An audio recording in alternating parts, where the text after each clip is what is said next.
अस्सलाम वालेकुम। Programme night addition में हम आपको खुशामदीद कहते हैं। नाजरीन, नवाज शरीफ पाकिस्तान आ रहे हैं या लाए जा रहे हैं, डील और ढील की गूंज एक बार फिर हमारी सियासत में सुनाई दे रही है। लेकिन ये शो डील करने वालों का है, अब की बार ना डील कराने वालों का, मगर बल्कि ये इत्तलात जो हैं वज़रा की ज़बानी हमें मिल रही हैं। वफाकी वज़ीर इत्तलात और नशरियात फवाद चौधरी ने यह दावा किया है कि मुस्लिम लीग नवाज़ के 4 रहनुमाओं ने मुल्क की किसी सीनियर शख्सियत को मिलकर ये ऑफ़र दी है कि अगर उन्हें नवाज शरीफ मंजूर नहीं तो ना सही, वो हमें मौका दें। क्या उनका इशारा इस्टेब्लिशमेंट के किसी बड़े की तरफ है? क्या कहा वज़ीर इत्तलात ने, ज़रा देखिए। PMLN के अंदर भी एक बड़ी इंटरेस्टिंग रेस लगी हुई है। 4 जो इनके बड़े लीडर हैं, जब ये किसी से मिलने गए तो चारों ने उनको कहा कि देखें जी, ये नवाज शरीफ ने तो वाकई मुल्क के साथ बड़ा बुरा किया है, आप हमें क्यों नहीं सोचते।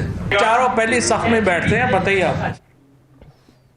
ये बात सिर्फ फवाद चौधरी ने नहीं की, बल्कि डील से मुतालिक बातें तर्जुमान वज़ीर आज़म शहबाज गिल, वज़ीर तवानाई हमाद अजहर समेत गवर्नर सिंध इमरान इस्माइल भी ट्वीट कर कर बता रहे हैं। नून लीग के 4 अफराद की किसी के साथ मुलाकात को लेकर हुकूमती वज़रा बढ़ चढ़ कर बातें कर रहे हैं, लेकिन मुस्लिम लीग नवाज़ का कोई रहनुमा इसे मानने को तैयार नहीं है।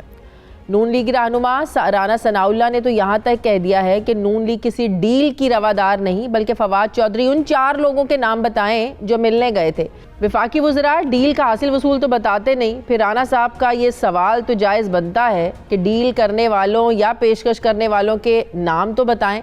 जाहिर है कैसे बताएंगे, ऐसी बातें बताई थोड़ी ना जाती हैं। लेकिन कुछ रोज़ पहले तो पाक फ़ौज के तर्जुमान ने तो इस डील जैसी अफवाहों की कमर उस वक्त तोड़कर रख दी थी जब उन्हें नवाज शरीफ के आने के बारे में सवाल हुआ। DG ISPR ने चंद रोज़ पहले क्या कहा था, ये भी सुन लीजिए। अगर कोई इस तरह की बात कर रहा है डील की, या कोई इस तरह की बात करता है, मैं आपसे रिक्वेस्ट करूंगा कि उन्हीं से सवाल करें कि कौन कर रहा है डील, क्या है उसके मुहर्रकात, क्या है, व्हाट इज द एविडेंस कि कोई डील कर रहा है। ऐसी कोई चीज़ नहीं है। और अगर कोई ऐसी बात करता है तो मैं आपसे सिर्फ ये रिक्वेस्ट करूंगा कि उसकी डिटेल भी उनसे ज़रूर मांगें। जरूर। अब बात यह है कि DG ISPR की तरफ से इतने वाज़े पैगाम के बाद क्या इन अफवाह-साज़ फैक्ट्रियों को बंद नहीं हो जाना चाहिए? लेकिन जैसे ही अफवाहें ज़रा दम तोड़ने लगती हैं, फिर एक नया बयान ज़िंदा कर दिया जाता है। और ये बयान कोई आम पाकिस्तानी नहीं दे रहा है, बल्कि अब की बार वफाकी वज़रा, और वो भी एक नहीं बल्कि 2-3, और सभी मुख्तलिफ औकात में एक ही बयान दे रहे हैं। लिहाजा इनकी बात को वज़न तो देना बनता है। इसमें कोई हकीकत है या महज एक सियासी मुखालिफिन को ढेर करने का एक स्टंट है, या वाकई कोई प्रोपेगेंडा है? मैं बात करूँगी, मुझे ज्वाइन कर रहे हैं वज़ीर मुमलिकत बराए इत्तलात और नशरियात फ़ारूक हबीब साहब। अस्सलाम वालेकुम, बहुत बहुत शुक्रिया फ़ारूक हबीब साहब। इस सब मामलात पर बात करने से पहले, ये जो कौमी असम्बली के 36 और सेनेट के 3 अरकान की रुकनीत मुअत्तल हुई है, आपका नाम भी शामिल है, गोशवारे ना जमा करवाने पर आपकी रुकनीत भी मुअत्तल हो गई है। जी, मेरी भी रुकनीत मुअत्तल हो गई है। मैं सुबह इंशाल्लाह गोशवारे जमा करवा दूंगा अपने। मेरे मुताबिक आज आखिरी तारीख थी, लेकिन आज उन्होंने नोटिफिकेशन जारी कर दिया है। तो गोशवारे जो है वो हर साल जमा होते हैं रूटीन में। टैक्स रिटर्न तो हमने फाइल कर दी हुई है, गोशवारे भी जमा करवा देंगे। जैसे ही अरकान अपने गोशवारे जमा करवाते हैं, उनकी जो रुकनीत है वो बहाल हो जाती है। वो तो बहाल हो जाती है, लेकिन मौका क्यों देते हैं मुअत्तल करने का? हर साल आपने जमा करवाने। चलें, मौका तो मिलता ही है, जाहिर बात है। अगर मिल गया है तो अब जमा भी करवा देंगे। तो मैसेज तो यही मिल रहा है कि शायद असासे बढ़ रहे हैं, तो ज़रा जमा तफरीक करने में ज़रा टाइम लगेगा, मुश्किल पेश आ रही होगी, तो एक ही दफ़ा ज़रा बढ़ा चढ़ा कर हम बताएं जमा तफरीक करके। नहीं, वो तो जाहिर वो तो आपने, असल चीज़ तो ये होती है कि आपकी डेडलाइन आई थिंक मेरे ख्याल में जो FBR की थी, हाँ, वो तो अक्टूबर और शायद अक्टूबर की थी। तो उस वक्त आपने जो 30 जून 2021 तक जो आपके असासे थे वही आपने जमा करवाने हैं। तो अगर आप FBR में अपनी वेल्थ स्टेटमेंट और टैक्स रिटर्न जमा करवा चुके हुए हैं, तो फिर यहाँ पे क्या जमा तफरीक बाकी रह जाती है? ये आप हमारी सुस्ती कह लें, और तो कोई सुस्ती हो सकती है। सही है। चलिए अब असल मुद्दे की तरफ आते हैं। ये कौन 4 लोग हैं और कौन सी शख्सियत है जिनसे ये 4 लोग मिलने गए? देखें, बुनियादी तौर के ऊपर तो नून लीग के लोग तो जो है वो पहले भी मिलते जुलते रहे, और जाहिर बात है ये इससे साफ पता चलता है कि नवाज शरीफ के साथ इनकी लॉयल्टी है। हाँ। देखें, जहां जहां मिलते हैं वो उनको अब बताना भी चाहिए। ये तो पीएमएलएन का काम है ना, तहकीक करे कि कौन से उनके 4 लोग हैं। सारी बातें हमने बतानी है।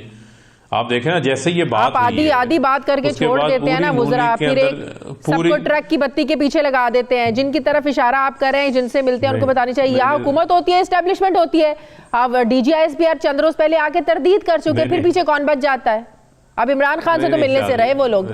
शादिया देखें जी, देखें शादिया उन्होंने तो चलो अच्छी बात है, तरदीद भी कर दी। हमें तो उसके बाद तो जारी बात है, वो कहते हैं ना दिल के अरमा आंसुओं में बह गए, तो बातें बढ़ा चढ़ा के तो ये पेश कर रहे थे। अब मसला ये है कि इनको ये देखना पड़ेगा कि इनकी अपनी सफ़ों के अंदर क्या कुछ हो रहा है। वहाँ खलबली मची हुई है बुनियादी तौर के ऊपर।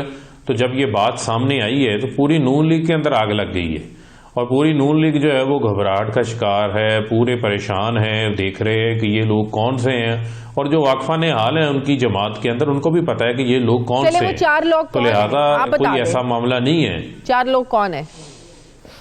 देखें, हमने तो आपको पहले ही जिक्र किया कि बहुत सारे ऐसे लोग हैं जो नून लीग के पहले दूसरे बेंचों के अंदर जो है वो मौजूद हैं, जो असम्बली के अंदर भी बैठते हैं, और दूसरी जानिब जो है वो खुद भी क़यादत की ख्वाहिश रखते हैं। तो अच्छी बात है, आना चाहिए क़यादत में आगे। हम तो ये कहते हैं कि जो चोर और करप्ट लीडरशिप है उससे जान छिड़वानी चाहिए, अच्छे लोगों को आगे आना चाहिए। आए आगे, हमें तो कोई एतराज नहीं है उसके ऊपर। कौन है? नाम तो बता दें।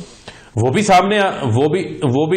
सामने आ जाएंगे। अब सारे नाम जो है वो आप मेरे से न पूछे, थोड़ा सा ये मेहनत आप भी करें या नून लीग वालों को आइडेंटिफाई करने दें। फैसल वाउडा से जाके पूछूं जो नाम बता रहे हैं, खाकान अब्बासी नाम है, अयाज सादिक है, इस्माइल है, एहसन इकबाल है। फैसल वाउडा ये कह रहे हैं, शहबाज गिल कह रहे हैं नहीं, शहबाज शरीफ कह रहे हैं कि मेरा मरियम नवाज, नवाज शरीफ और हमजा हमारी 4 की डील करें। आप लोगों की तो बातों में तजाद है। नहीं, देखें, बुनियादी तौर के ऊपर तो फिर मैं आपको ये कहूँगा कि ये पीएमएलएन के अंदर जो क़यादत की एक लड़ाई तो मौजूद है। पहले चचा भतीजी के दरमियान लड़ाई थी, और पता चला कि जो है वो चचा के मामलात भी जो है वो उस हवाले से जो है वो ख़राब हैं, उनको भी कोई इसी किस्म का कोई मामला जो है वो आगे से नज़र नहीं दे रहा। तो बहुत सारे और लोग पीएमएलएन के अंदर से खड़े हो चुके हैं। अब जहाँ पर इतना बड़ा जो है वो आपस में लड़ाई झगड़ा चल रहा हो, वो बाकी क्या करेंगे? अब बुनियादी तौर के ऊपर तो आपको ये देखना पड़ेगा कि कितने पीएमएलएन के अंदर ऐसे लोग हैं जो कि माइनस नवाज शरीफ करके आगे क़यादत संभालना चाहते हैं। ये तो अब पीएमएलएन का मसला है ना, अब ये उनको देखना पड़ेगा। ख़ास तौर के ऊपर जो खलबली मची हुई है वो मरियम सफदर के कैंप में बची हुई है। उनको ये समझ नहीं आ रही कि ये कहाँ से ये लोग जो है वो खड़े हो गए हैं, इतनी बड़ी जो है वो ख्वाहिशात सामने लेकर आ गए हैं। हम तो ये इनकरेज करते हैं मरियम साहिबा के जो तमाम अंकल्स हैं उनको, फरूख हबीब साहब, वो हाथ बांध के इनके आगे ना खड़े हो। की इस सारी बात की जो 2 वफाकी वज़रा 3 वफाकी वज़रा कर रहे हैं, इस तरह नून लीग कह रहे हैं कि अपने 4 लोगों के नाम बताएं जो किसी शख्सियत से जाके मिल रहे हैं, जो खुद क़यादत के ख्वाहिशमंद हैं PTI की। क्या फिर वो लोग सच बोल रहे हैं? अगर आप लोग सच बोल रहे हैं तो फिर वो लोग भी सच बोल रहे हैं। नहीं, देखें, बुनियादी तौर के ऊपर तो ये तो मामला हमारा है ना, हमारा कोई मिला है नहीं मिला है, लेकिन पीएमएलएन को भी तो अपनी सफ़ों में देखना पड़ेगा ना कि वहाँ पर क्या हो रहा है। हमें तो पता है यहाँ पर एक ही लीडर है, इमरान खान है, जिसके वोट के ऊपर सब मुंतखब होकर आए हैं। मैं कहूँ कि मेरा वोट है तो ये गलत बयानी होगी। मैं तो खुद इमरान खान की टिकट के ऊपर, वज़ीर आज़म इमरान खान के वोट के ऊपर आया, तो वहाँ भी नवाज शरीफ के नाम पे वोट मिलता है और किसके नाम पे मिलता है? पीएमएलएन को देखना पड़ेगा। नहीं, लेकिन वहां पर नवाज शरीफ नाहल भी तो है ना, ये भी तो एक सबसे बड़ा सवालिया निशान है ना। वहां पे तो कंफ्यूजन है कि अगला लीडर जो है वो पीएमएलएन का कौन होगा, कौन पीएमएलएन की जो है वो क़यादत करेगा। नवाज शरीफ खुद तो लंदन बैठे हैं, आधा खानदान उनका लंदन बैठा है, वहां तो ये सूरत हाल नहीं है। यहाँ तो जो आप लोग ये कह रहे हैं, वहां पर शहबाज शरीफ कोई बात करते हैं, अगले दिन मरियम सफदर आगे कोई बात करती हैं। आप लोग ये कह रहे हैं कि नून लीग की कोई डील चल रही है, अंदर खाते को मामलात चल रहे हैं, आप ये कह रहे हैं? नहीं, देखें, इनकी कोई डील नहीं है, ना इनकी कोई डे नाइट डील है, ना इनकी कोई मिड नाइट डील है। इनकी कोई डील नहीं है, इनका सिर्फ एक ही मामला है। इनको मुल्क जिन्होंने लूटा हुआ है उनको जेलों में जाना पड़ेगा, नवाज शरीफ को भी वापस आके जेल में जाना पड़ेगा। ये तो बड़ी कंफ्यूजन फैला रहे हैं आप फरूख हबीब साहब कि यहाँ पर तो 5-7 कोई डील नहीं है। वैसे आप लोग कहते हैं कि किसी शख्सियत से राब्ते में है। सुन तो लें, सुन तो लेना, मैं ये कह रहा हूं कि यहाँ तो मिन्नत समाजत वाला मामला है ना, यहाँ पर तो वो सीवियां हाथ में उठा के फिर रहे हैं। अब 4-5 लोगों ने अपनी सीवीज जो है वो तैयार की हुई हैं। अच्छा, अब PMLN देखे ना कि वो कौन से लोग हैं जिन्होंने सीवीज तैयार की हैं। अच्छा सुन लेना, अब मिन्नत समाजत किससे हो सकती है? हमारी हिस्ट्री रही है ना, एस्टेब्लिशमेंट से हो सकती है, या मिन्नत समाजत करनी है तो इमरान खान से कर लें कि हमें जाने दो, हमारी जान छोड़ो, जो भी हमारे पास केसेस है बंद करो, हमने सियासत, ये डील हो सकती है ना। अब इमरान खान साहब का जो रवैया है, वो इमरान खान जो हाथ मिलाना पसंद नहीं करते, आपको क्या लगता है नून लीग वाले इमरान खान के पास जाएंगे? अब पीछे बच जाती है एस्टेब्लिशमेंट, उसका आप लोग नाम नहीं ले रहे हैं। अगर इतने ही आप लोग खबर दे रहे हैं, इतने ही आप लोग इस चीज़ के बारे में इतना आपको यकीन है, फिर कहें कि एस्टेब्लिशमेंट से बात हो रही है इनकी, तीसरा इदारा कौन है जो इनके साथ बात करेगा या मिन्नत समाजत के लिए ये लोग अर्जियां लेके जाएंगे? किसके पास?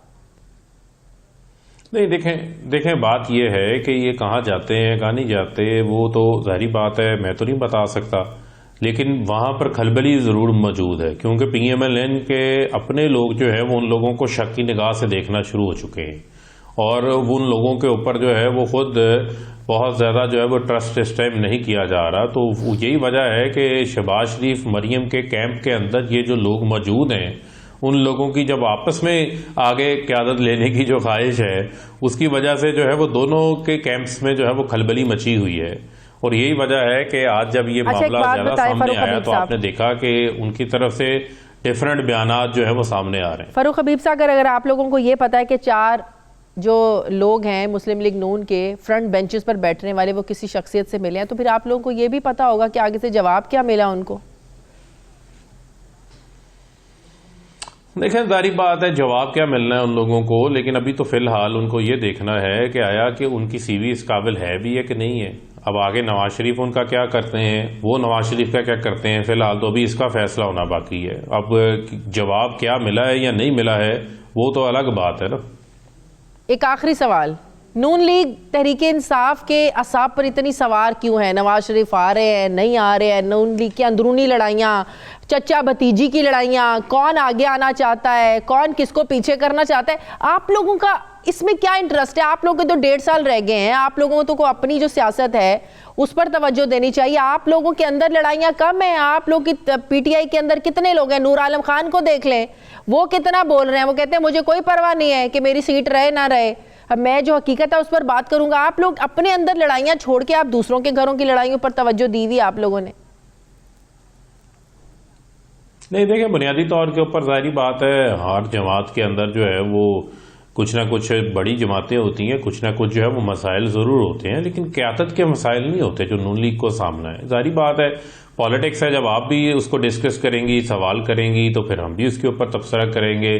और बहुत सारी ऐसी चीज़ें होती हैं जो मैं समझता हूँ कि सियासत के अंदर अहमियत भी रखती हैं। अब बहुत सारी ऐसी भी PMLN के अंदर लड़ाइयाँ हैं जो कि रोज़मर्रा उनके अंदरूनी मामला तो उसको हम डिस्कस नहीं करते, लेकिन जहाँ 4-4 लोग सीवियाँ उठा के फिर रहे हों और वहाँ पर नवाज शरीफ की को वापसी लाने की भी ख्वाहिश एक तरफ पाली जा रही हो और जो दूसरी जानिब जो है वो अपनी जमात के उनके 4-4 लोग सीवियाँ लेके फिर रहे हों, तो फिर हम भी हक बजानिब हैं कि हम थोड़ा सा उनका जो है वो पॉलिटिकली उसके ऊपर बात तो ज़रूर करें ना, और बात होगी भी, उसको आप किस तरह नज़रअंदाज कर सकते हैं। तो आप कह रहे हैं कि एस्टेब्लिशमेंट के सामने सीवियाँ जा रही हैं इन लोगों की? नहीं, देखें ये तो नहीं मैं कह रहा कि एस्टेब्लिशमेंट के सामने सीवियाँ जा रही हैं, लेकिन सीवियाँ बनाई ज़रूर गई हैं। फरूख हबीब साहब मेरे साथ रहें। राना तनवीर साहब नून लीग के सीनियर रहनुमा है, उन्होंने किया। अस्सलाम वालेकुम, बहुत बहुत शुक्रिया राना साहब आपका। राना साहब, ये क्या हुकूमत कह रही है कि सीवियाँ लेकर फिर रहे हैं, 4 लोग हैं, एक शख्सियत से मिलने गए, कहा कि नवाज शरीफ को अगर आपको आपके लिए काबिल कबूल नहीं है, हमें क़यादत के तौर पर देखें, एक्सेप्ट करें, गौर करें। ये क्या कोई प्रोपेगेंडा हो रहा है आप लोगों की क़यादत को कमज़ोर करने के लिए, आप लोगों का वोट बैंक वीक करने के लिए, अवाम में आप लोगों की जो मकबूलियत है उसको कम करने के लिए, या वाकई कोई ऐसी चीज़ है?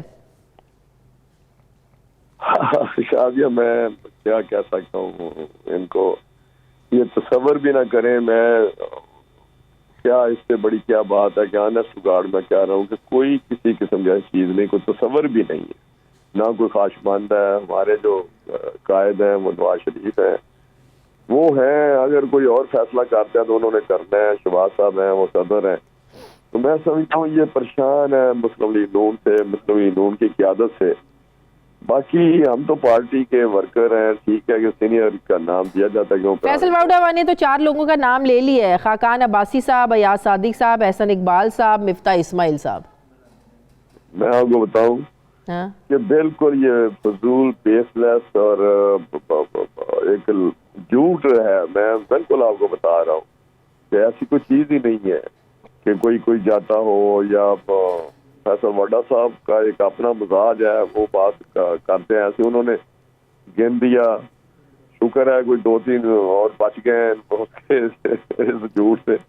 लेकिन मैं समझता हूँ राना सनाउल्लाह साहब ने तो आज ये भी कहा कि हमें छोड़े, अपने बताएं इनके 4 लोग मिलेंगे। कि आपकी इन्फॉर्मेशन ये में बात है, आपके नॉलेज में ये बात है कि पीटीआई के 4 लोग अपनी सीवी लेके गए? ये मेरे इल्म में है। अच्छा। तो जब वो एक इशू बना था तो ये भागे गए, जो इनके सीनियर लोग हैं तो वो बहुत लंबे लंबे हैं और चौड़े चौड़े हैं, वो गए और वहां जाके मिन्नतें की और कहा कि माफी। किसकी जी?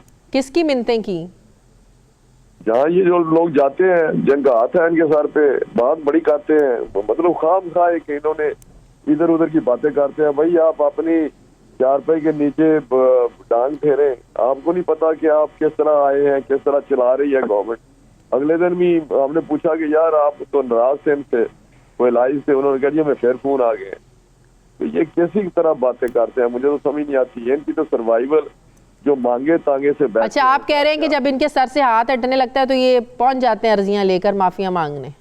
पता नहीं क्या क्या करते हैं। ये छोड़े, इनकी तो तारीख लिखी जाएगी। ये जो करते हैं, अब मैं क्या इनका बताऊं कि ये किस तरह हुकूमत चला रहे हैं, क्या हो रहा है। तो ये जो लोग हैं, ये मैं अभी सुन रहा था कि नूर आलम ये पार्टियों में होता है। भाई पार्टियों में नहीं होता, इस तरह कभी भी नहीं हुआ इस हद तक। पार्टियों में एक अदब एहतराम के रहने में कोई बात होती हो तो पार्टी में होता है, जो जमहूरी तरीका होता है। लेकिन यहाँ तो बगावत की अंदाज में बात होती है ना। दूसरा, जिनकी मेजॉरिटी नहीं है अपनी, उनमें से अगर कोई 8, 10, 15, 20 आदमी इस तरह का ज़हन रखते हो तो वो कहाँ स्टैंड करेंगे, मुझे बताएं ना। याद हो ना कि बड़े इनके कोई 250 इनके अपने बंदे हैं। मेरा आखिरी सवाल फारूक हबीबा साहब आपसे, फिर वही सवाल, जब डीजी ISPR एक बार आके इस चीज़ की तरदीद कर चुके, फिर इस अफवाहों को बनाने का मकसद क्या है? या तो आप लोग खुलकर नाम लें, या एक बार फिर से डीजी ISPR को आकर प्रेस कॉन्फ्रेंस करके इन सब चीज़ों की तरदीद करनी पड़ेगी। आप लोग वैसे तो मीडिया के सामने पीछे पड़े रहते हैं, तो मीडिया फेक न्यूज़ फैलाता है, मीडिया प्रोपेगेंडा करता है, खुद आप लोग बताते नहीं हैं। देखें बुनियादी तौर के ऊपर फिर मैं आपको ये कहूँगा कि इसके अंदर मैं समझता हूँ कि आपको डीजी ISPR या किसी और को बीच में लाने की ज़रूरत नहीं है। जब वो एक बात की तरदीद कर चुके हैं तो उसके बाद मैं नहीं समझता कोई चीज़ जो है वो बाकी रह जाती है। लेकिन फिर आपको सिर्फ ये कहने का मकसद ये है कि PMLN के अंदर ऐसे कौन से 4 लोग हैं जो कि ख्वाहिशमंद हैं। अब वो PMLN को देखना पड़ेगा कि उनके फ्रंट बेंचेस के अंदर कौन से ऐसे मुताबिक 4 लोग आपके भी हैं। और अगर ऐसा अगर कोई ऐसा मामला नहीं है तो फिर इतनी परेशानी का क्या मामला है? फिर क्यों इतने परेशान है? परेशान तो हैं जब से ये बात सामने आई है, तो आज खलबली एक मची हुई है, उसको हम एंजॉय कर रहे हैं, उसको देख रहे हैं। जहां तक रह गई बात, अभी राणा साहब ने बात की कि जी कभी इस तरह पार्टियों में नहीं होता। देखें वहाँ होता है, PMLN के अंदर अपने इनकी हुकूमत के दौरान इनके अपने लोग बात करते रहे। आप उसमें बहुत सारे ऐसे लोग हैं, जफर अली शाह साहब इनके सेनेटर होते थे, वो खुल के बात करते थे। इसी तरीके से इनके जो है वो रमदे साहब हैं टोबा टैक्सिंग से, बड़ी उन्होंने खोल के बात की। नवाज शरीफ साहब के हवाले से बात की। बहुत सारे इनके MPAs थे जो 8-10 अभी सामने आए थे पंजाब से, उन्होंने खुल के बात की। उनमें से एक तो अल्लाह को भी प्यारे हो गए। तो ये कहना कि कभी ऐसा नहीं हुआ, कभी बात नहीं करते, हर तरह के लोग होते हैं। अपना बहुत बहुत शुक्रिया फारूक हबीब साहब, वज़ीर मुमलिकत बराए इत्तलात लीग नून के सीनियर रहनुमा राना तनवीर हुसैन साहब मेरे साथ हैं। मुझे ब्रेक लेनी है नाज़रीन, वापस आते हैं एक छोटे से वक्फे के बाद।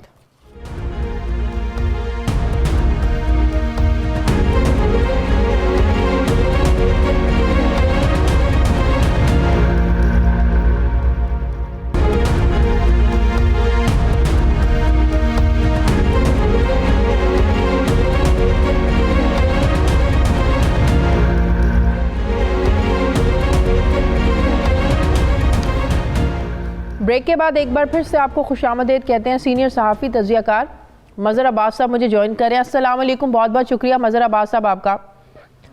मजर अब्बास साहब, एक बार फिर से डील इंगेज करने की कि नून लीग के 4 लोगों ने इंगेज किया है एक शख्सियत को कि नवाज शरीफ को एक साइड पे करके आप हमारे साथ बात करें, हम भी ऑप्शन में हो सकते हैं। और ये बात कोई आम शख्स नहीं कर रहा, ये वफाकी वुज़रा ये बात कर रहे हैं।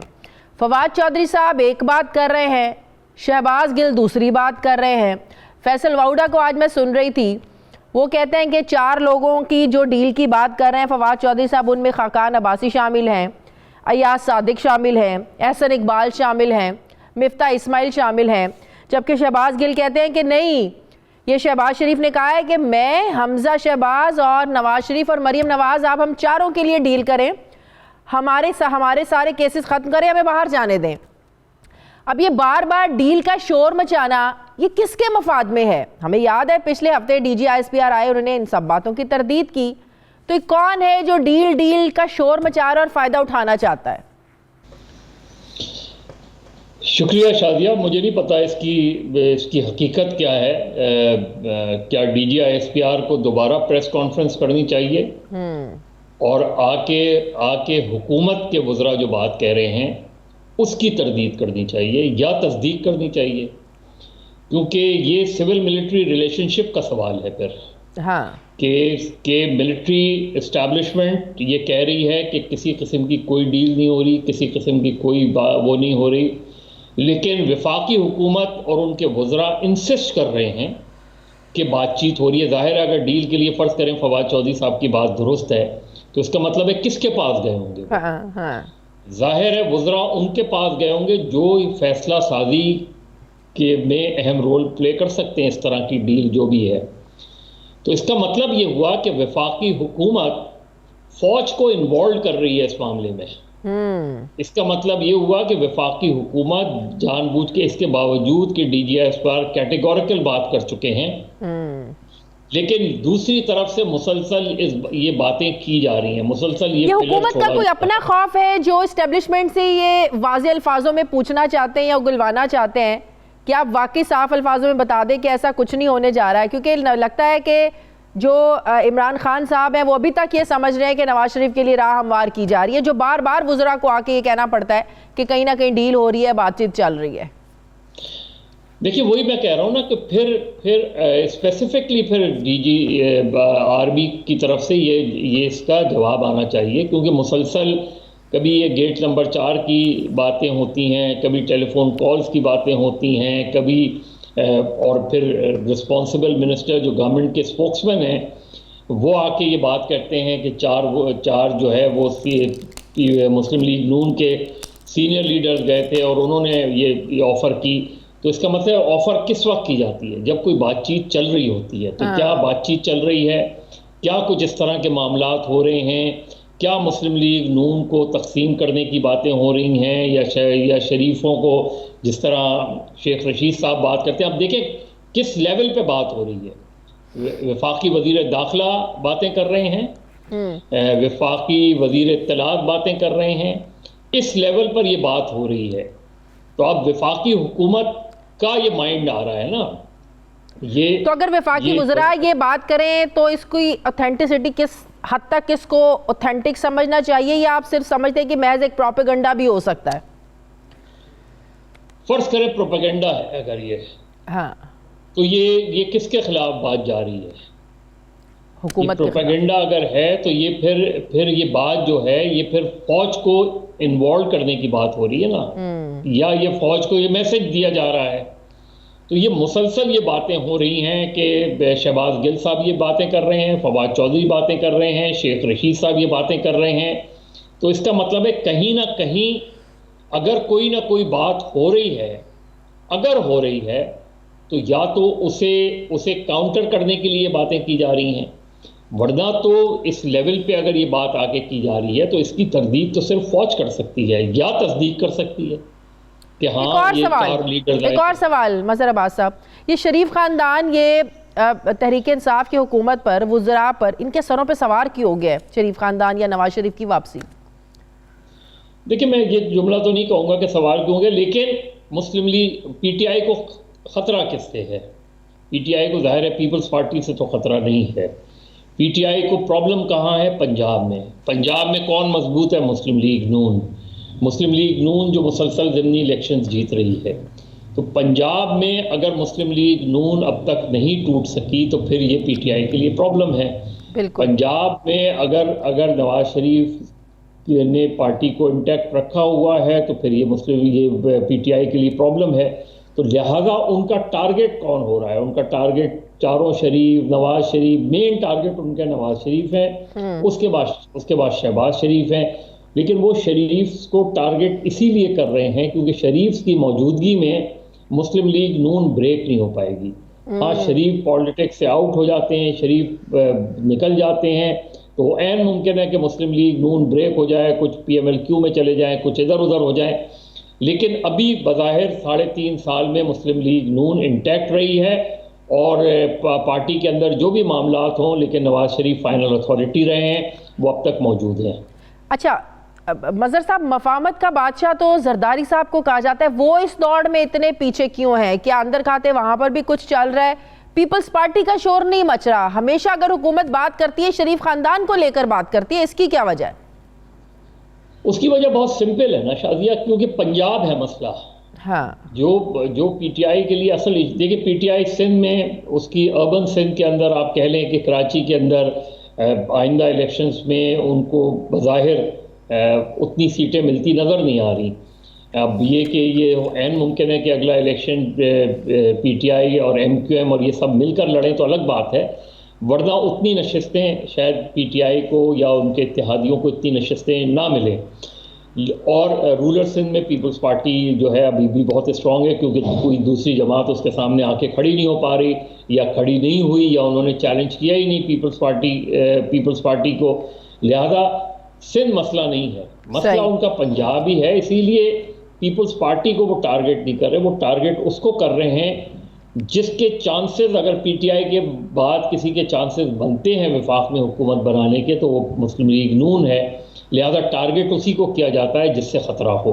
सही। मजहर साहब, 25 तारीख को पीडीएम का बड़ा आम इजलास होने जा रहा है जिसमें सोर्सेज ये कहते हैं, बताते हैं कि नो कॉन्फिडेंस मूव के बारे में हतमी फैसला होगा जिसमें बाकायदा डेट अनाउंस की जाएगी। और ये भी बताया जा रहा है कि पीपल्स पार्टी भी इस मूव में पीडीएम का साथ देने वाली है। और अगर कुछ इत्तेहादी भी मिल जाते हैं तो कितना बड़ा खतरा हो सकता है इमरान खान साहब को? मेरा ख्याल है कि शायद कोई तारीख ना दें vote of no confidence move करने की, क्योंकि अभी भी नंबर गेम्स में पीछे हैं। सारे इत्तेहादी मिल भी जाएं तो नंबर गेम्स में पीछे हैं, यानी इत्तेहादी से मुराद पीडीएम और पीपल्स पार्टी मिल भी जाएं तो नंबर गेम्स में पीछे। नहीं, अगर हुकूमत के इत्तेहादी भी साथ मिल जाएं, अब वो एक अलग बात है ना। लेकिन वो तो हम जो है इस स्टेज पर, जबकि अभी मिनी बजट में सबने उनको वोट दिया, इस स्टेज पर तो हम ये बात नहीं कर सकते। लेकिन अगर जो है, पहली बात तो ये कि पीडीएम का इजलास है, उसमें पीपल्स पार्टी नहीं होगी। पीडीएम पीपल्स पार्टी के साथ क्या बात करती है? 7 लॉन्ग मार्च 1 ही तारीख को करने की बात होती है और फिर ये तय होता है कि पहले लॉन्ग मार्च किया जाए, फिर देखा जाए वोट ऑफ नो कॉन्फिडेंस को, या पहले वोट ऑफ नो कॉन्फिडेंस किया जाए। बज़ाहिर हो सकता है मैं गलत हूँ, लेकिन जो आज सिचुएशन स्टैंड कर रही है उसमें मुझे नहीं लगता कि वोट ऑफ नो कॉन्फिडेंस जो है उसका फैसला हो पाएगा, क्योंकि वोट ऑफ नो कॉन्फिडेंस के लिए अभी तक वो सपोर्ट जो अपोजिशन को दरकार है वो अभी तक उनको हासिल हुई नहीं है। और लेकिन ये सपोर्ट सिर्फ इत्तेहादियों के चाहिए या दूसरी सपोर्ट की भी बात कर रहे हैं आप? नहीं, वो तो होता ही है। Vote of no confidence Pakistan में कभी कामयाब नहीं हुई। एक बड़ी सीरियस अटैम्प्ट हुई थी 89 में, लेकिन वो पहली मरतबा देखा गया कि इसके बावजूद के इस्टेब्लिशमेंट जो चाहती थी वोट ऑफ नो कॉन्फिडेंस, लेकिन गवर्नमेंट ऑफ द डे के खिलाफ वो वोट ऑफ नो कॉन्फिडेंस नहीं ला सके तमाम तर हरबों के बावजूद। सही, बहुत बहुत शुक्रिया सीनियर सहाफ़ी तज्ज़ियाकार मज़हर अब्बास साहब। मेरे साथ मुझे ब्रेक लेनी है, वापस आते हैं एक छोटे से वक्फे के बाद।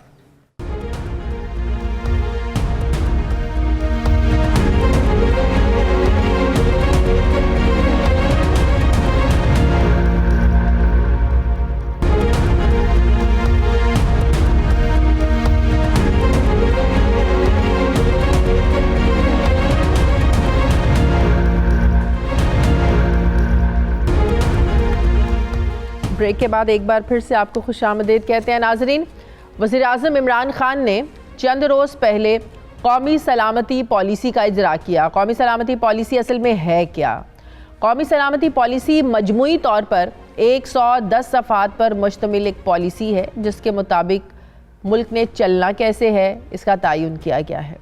पॉलिसी के 50 सफ़हात को पब्लिक किया गया है जबकि बाकी 50 को क्लासिफाइड या खुफिया रखा गया है। कौमी सलामती पॉलिसी में पाकिस्तान के दिफा को ख़ास अहमियत दी गई है जिसमें दुश्मन ममालिक खुसूसन भारत के अज़ाइम और हिंदुत्वा तर्ज सियासत और जंग मुसल्लत करने को बर्दाश्त ना किए जाने की पॉलिसी बनाई है और कश्मीर समेत तमाम इशूज़ पर तस्वीर की ख्वाहिश भी जाहिर की गई है। कौमी सलामती पॉलिसी के जारी किए जाने वाले हिस्से में कौमी मुफाहमत के क़याम, मुल्क के मुआशी मुस्तक़बिल के तहफ़्फ़ुज़, दिफा और सरहदी सालमियत, दाखिली सिक्योरिटी, मुल्क की खारजा पॉलिसीज़ और शहरियों के तहफ़्फ़ुज़ की बात की गई है। कौमी सलामती पॉलिसी की दस्तावेज़ के मुताबिक पाकिस्तानी माशरे में गरीब और अमीर का जो बढ़ता फ़र्क है इसके हल के बारे में सिफारिशात दी गई हैं। मज़ीद इस पॉलिसी में मुआशी सलामती, जियो स्ट्रैटेजिक और जियो पॉलिटिकल पहलुओं का अहाता भी किया गया है जिसमें पाकिस्तान की सलामती का इस्तेहकाम और दुनिया में मकाम हासिल करना नुमायाँ खुसूसियात हैं। मगर वज़ीर-ए-आज़म इमरान खान साहब इस बात को तस्लीम करते हैं कि IMF के पास कर्ज मांगने से मुल्की सलामती मुतासर होती है। क्या कहा इमरान खान साहब ने, ज़रा देखिए। हमारा माइंडसेट था वो सिर्फ वन डायमेंशनल था कि हमें मिलिट्री सिक्योरिटी की ज़रूरत है। अगर आपकी इकोनॉमी की ये हालात हैं कि हर थोड़ी देर के बाद आपको IMF के पास जाना पड़ता है तो इसका मतलब आपकी सिक्योरिटी मुतासर होगी। IMF के पास इसलिए जाते हैं कि आप मजबूर हैं लेकिन उनकी आपको शराइत माननी पड़ती है और जब आप शराइत उनकी जो मानते हैं तो फिर आपका कहीं ना कहीं आपकी सिक्योरिटी कॉम्प्रोमाइज़ होती है। अब ज़ाहिर है कर्ज लेने से वापस देने तक आपको IMF और जो ज़ाहिर इंटरनेशनल इदारे हैं उनके मफादात, उनकी पॉलिसीज़ को अपने मुल्क की जो पॉलिसीज़ हैं उन पर तरजीहात देनी पड़ती हैं। पाकिस्तान में कौमी सलामती पॉलिसी की अशद ज़रूरत थी और इसे एक अरसे के बाद बड़ी मेहनत के बाद मुरतब किया गया है। यही नहीं, इसका हर साल जायज़ा लेने के बाद तब्दीलियाँ भी की जा सकेंगी। कौमी सलामती पॉलिसी की तफसीलात में अभी भी बहुत से अहम सवालात मौजूद हैं जिस पर मैं बात करूँगी। मुझे ज्वाइन कर रहे हैं साबिक सेक्रेटरी खारजा एजाज़ चौधरी साहब। अस्सलाम वालेकुम, बहुत बहुत शुक्रिया एजाज़ चौधरी साहब आपका। एजाज़ चौधरी साहब, इस वक्त मुल्क में कितनी ज़रूरत थी कौमी सलामती पॉलिसी की जो एक चंद सालों पर मुहित थी, एक मेहनत के बाद मुरतब की गई है, इसकी कितनी इम्पोर्टेंस है मौजूदा हालात में सर? बहुत इम्पोर्टेंस है जी मेरे ख्याल में, क्योंकि एक पूरी कौम के हम जब कोर्सेज करते थे ना जी, ट्रेनिंग के कोर्सेज, तो मुझे याद है कि नेशनल पर्पस के ऊपर बड़ी बहस होती थी कि कौमी मकसद क्या है हमारा, आखिर हम कहाँ बहसियत कौम कहाँ जाना चाहते हैं। तो मैं समझता हूँ कि इस खला को पूरा किया है इस डॉक्यूमेंट ने। ये बहुत पहले शायद आ जाना चाहिए था, लेकिन चलें देर आयत दुरुस्त आयत, क्योंकि ये बहुत ज़रूरी है कि किसी भी कौम को ये बताया जा सके कि हमारे अहदाफ हैं और किसी से रहना चाहते हैं। जो इस डॉक्यूमेंट की सबसे खूबसूरत बात मुझे नजर आई वो इसमें ये कहा गया कि जो बुनियादी मकसद है, अल्टीमेट पर्पस जिसका नाम दिया गया इसके अंदर, वो लिखा है कि शहरियों का तहफ़्फ़ुज़, वक़ार और खुशहाली, सेफ्टी, डिग्निटी एंड प्रॉस्पेरिटी। मैं समझता हूँ कि ये एक बड़ा ही, इससे कोई दो राय इस पे नहीं हो सकती। अच्छा, उसको हासिल कैसे किया जाए उसके लिए आपने खुद अभी अपने इब्तिदाइये में बताया है कि इकोनॉमिक सिक्योरिटी होगी तो बाकी सारी सिक्योरिटी भी होगी, यानी एक सिटीजन सेंट्रिक अप्रोच फॉलो की गई है। तो मैं समझता हूँ कि बहुत अहमियत है। आपने ये मुझसे पूछा था, सारी दुनिया के ममालिक जो हैं, अक्सर दुनिया के ममालिक ऐसे डॉक्यूमेंट रखते हैं, तो बड़ी अच्छी बात है कि हमने भी ये शुरू। इकोनॉमिक सिक्योरिटी की तो बात करते हैं, एक आम आदमी के लेवल पर जाकर बात करें तो इकोनॉमिकली एक आम जो शख्स है, एक आम आदमी जो है वो सिक्योर नहीं है। दिन ब दिन महंगाई बढ़ती जा रही है, एक आम आदमी का यहाँ पर गुजारा मुश्किल हो रहा है, 3 वक्त की रोटी खाना बड़ा मुश्किल हो रहा है, 2 वक्त की खा लें बड़ी बात है।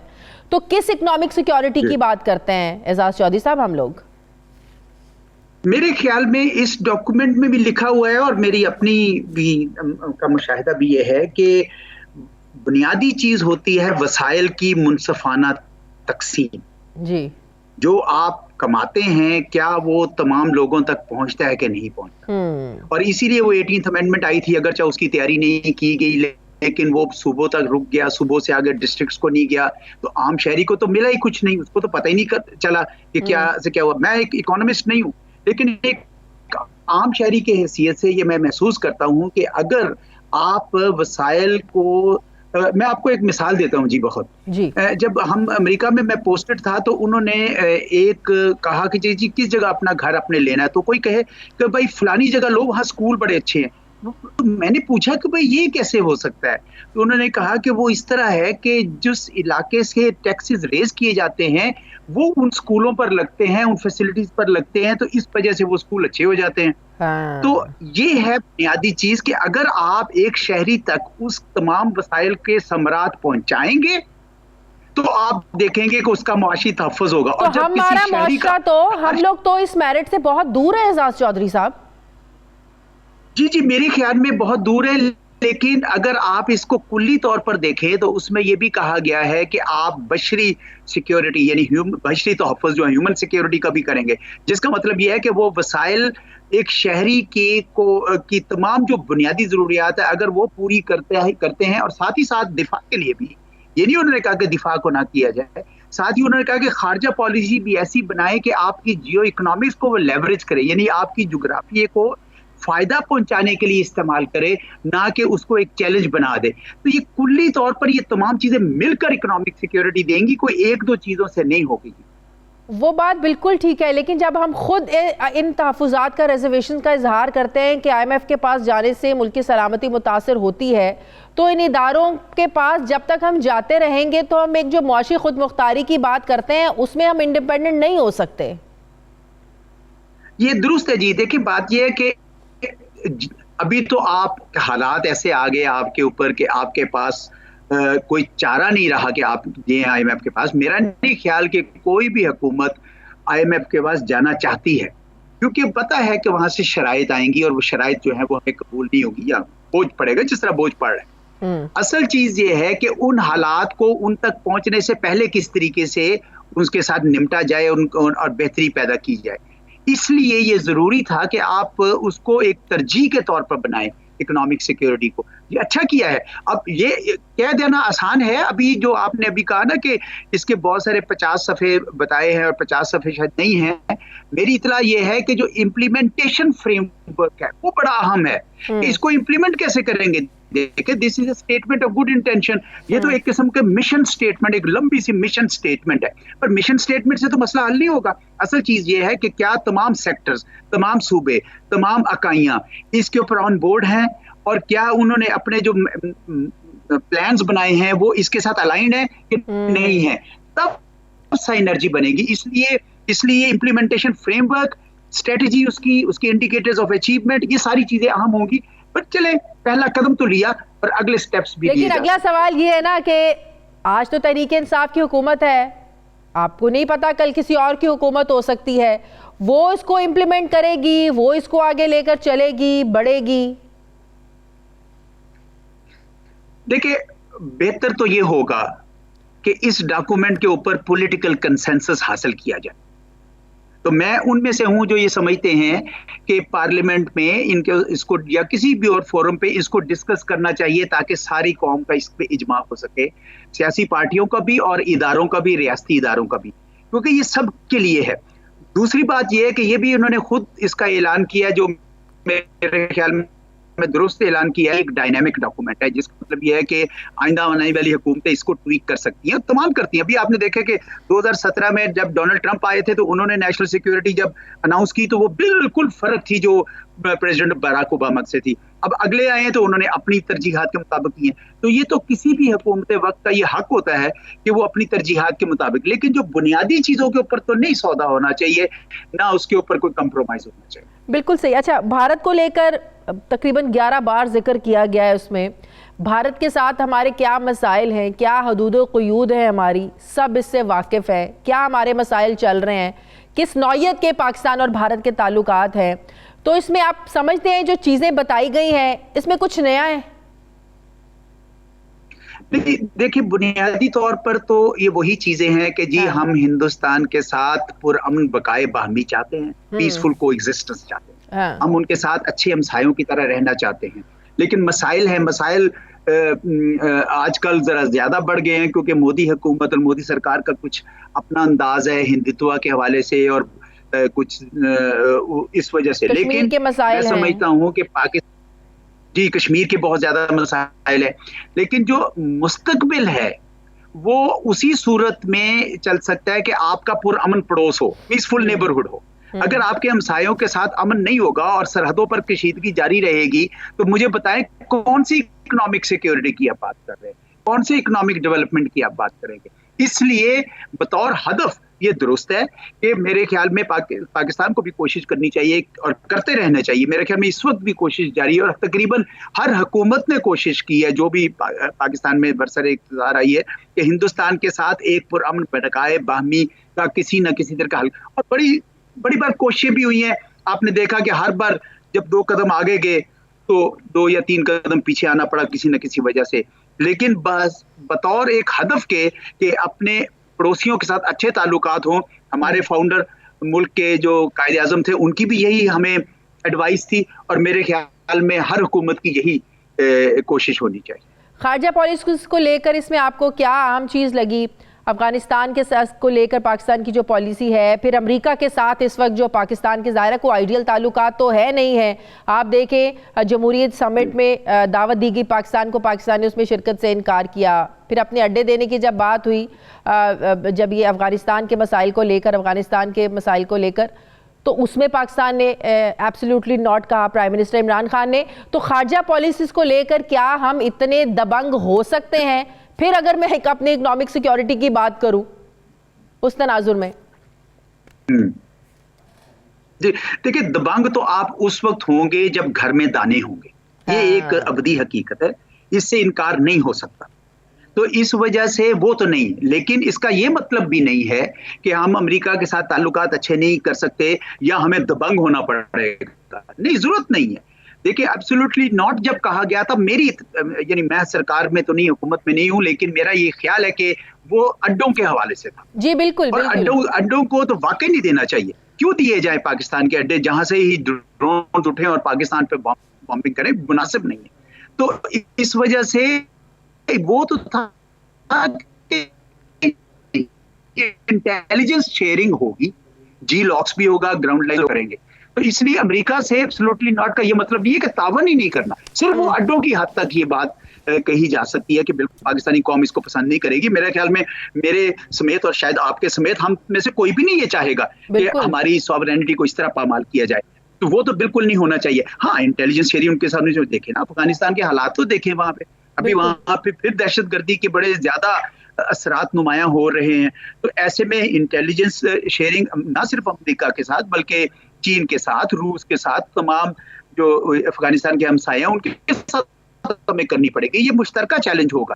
तो अमेरिका के साथ ताल्लुकात को हम बिगाड़ नहीं सकते। अमेरिका एक बहुत बड़ी ताकत है हमारी। तो जमहूरी समिट में शिरकत न करने का फैसला हमारा दुरुस्त था? पाकिस्तान को शिरकत करनी चाहिए थी क्या? जी मेरे ख्याल में दुरुस्त था। मैं उसको जिस नजरिए से देखता हूँ वो इस नजरिए से देखता हूँ कि वहां पे उन्होंने यानी चीन को जो हमारा दोस्त है उसको तो नहीं बुलाया, ताइवान को बुला लिया। इसी तरह हिंदुस्तान जहां पे इस वक्त जमहूरी अक़दार को पामाल किया जा रहा है उनको आप प्राइमरी सीट दे रहे हैं। तो पाकिस्तान ने सोच समझ के ये फैसला किया, हुकूमत ने। मैं समझता हूँ कि उन्होंने शायद ये भी फैक्टर्स हो, कोई और भी फैक्टर्स हों, लेकिन इसका मतलब ये भी नहीं है। लेकिन जो मैंने प्रेस रिलीज देखी उसमें ये बड़ा क्लियरली वाज़ेह किया गया था कि अमेरिका के साथ हम अच्छे ताल्लुकात चाहते हैं और जमहूरियत के हवाले से भी हम उनके साथ ताल्लुकात को कायम रखेंगे। तो इस वजह से मुझे तो कोई मसला उसमें फ्रैंकली नजर नहीं आया अमेरिका के साथ।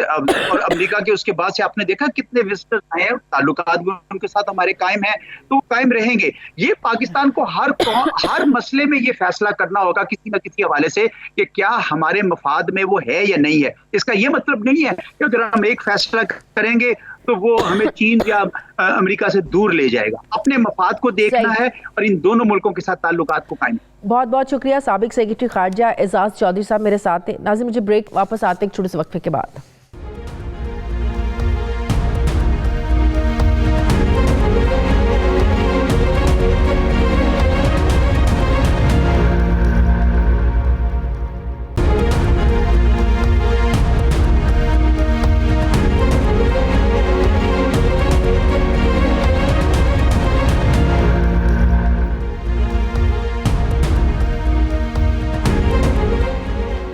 ब्रेक के बाद एक बार फिर से आपको खुशामदीद कहते हैं। दिफाई तज्जियाकार जनरल रिटायर्ड नईम खालिद लोधी साहब ने मुझे ज्वाइन किया। अस्सलाम वालेकुम, बहुत बहुत शुक्रिया जनरल साहब आपका। जनरल साहब, 2 दिन पहले जो कौमी सलामती पॉलिसी का इजरा किया प्राइम मिनिस्टर ने, मौजूदा दौर में उसकी क्या अहमियत है और आपके नज़दीक इस सारे 50 सफ़ात में सबसे अहम चीज़ क्या है?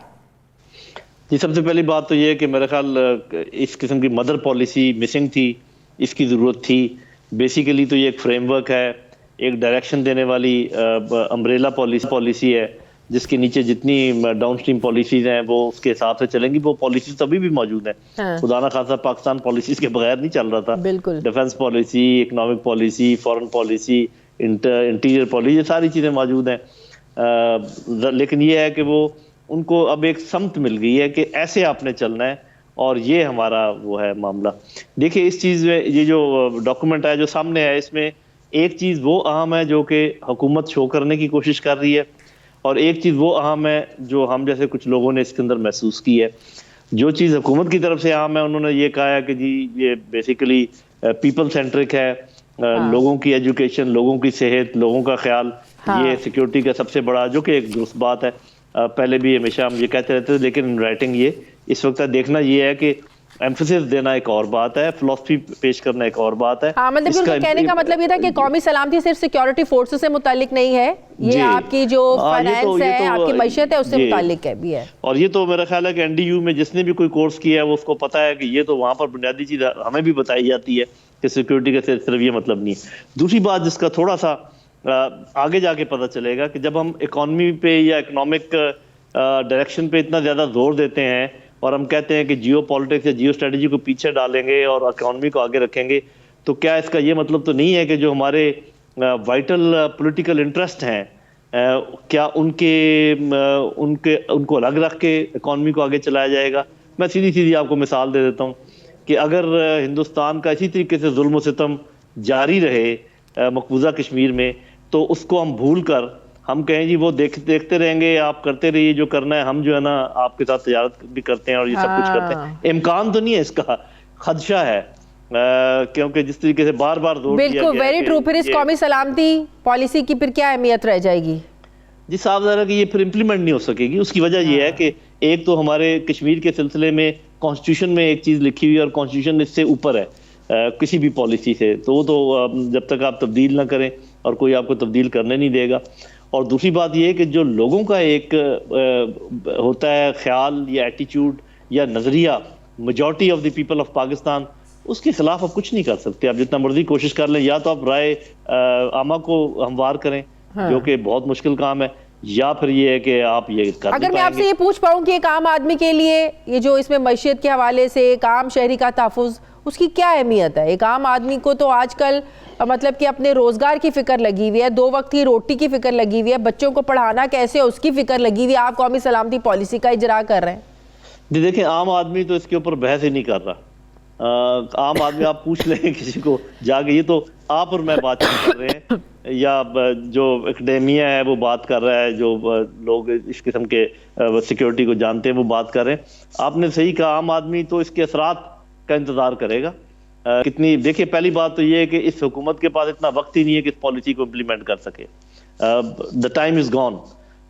ये अभी अगर अगली दफ़ा ये खुद आते हैं, जो भी आता है उनकी मर्जी पर होगा कि इसमें से कितना हिस्सा, क्योंकि देखें ये एपेक्स पॉलिसी है, इसमें डाउन स्ट्रीम पॉलिसीज बननी है। इसके मुताबिक आपके ख्याल में कितना वक्त लगेगा?